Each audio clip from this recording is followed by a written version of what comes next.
Former Baltimore City Mayor Catherine Pugh will spend 3 years in federal prison for the Healthy Holly book scandal. In court on Thursday, U.S. District Court Judge Deborah Chasnow told Catherine Pugh that she had taken advantage of her positions in government to trick organizations into buying those Healthy Holly children's books. Late last year, Pugh pleaded guilty to charges of conspiracy and tax evasion. Supporters had written letters to the judge calling for leniency, but the judge sentenced Pugh to 3 years in prison and 3 years probation. Pugh will turn 70 years old next week. She's also going to have to pay $400,000 in restitution and forfeit more than $600,000, including her home in Northwest Baltimore.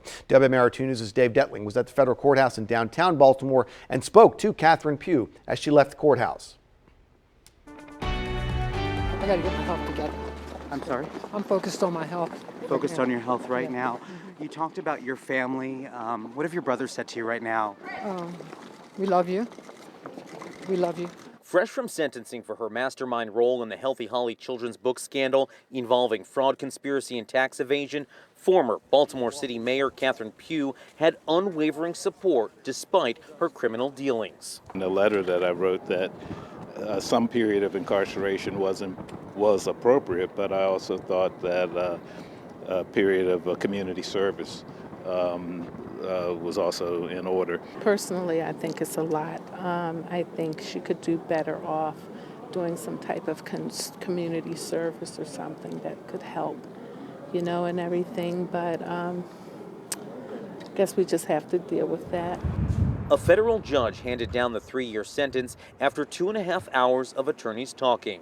The defense touted her public service, while prosecutors drove home how Pugh used her political office to make self-serving financial deals spanning 7 years. Now, unfortunately, the type of fraud and public corruption that Ms. Pugh committed and was sentenced to 3 years in federal prison for today undermines everyone's faith in government and what government can do for the people.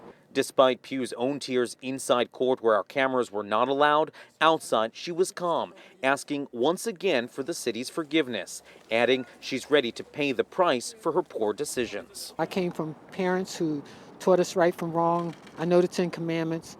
And, my dad's favorite saying was dot your I's and cross your T's. And I'll dot my I's and cross my T's. That was WMAR2 News' Dave Detling reporting. Catherine Pugh must turn herself in for her time in federal prison by April the 13th. Now, we first broke the news of Catherine Pugh's sentencing through the WMAR2 News app. To get more breaking news alerts on your phone or your tablet, just search for WMAR in your phone's app store.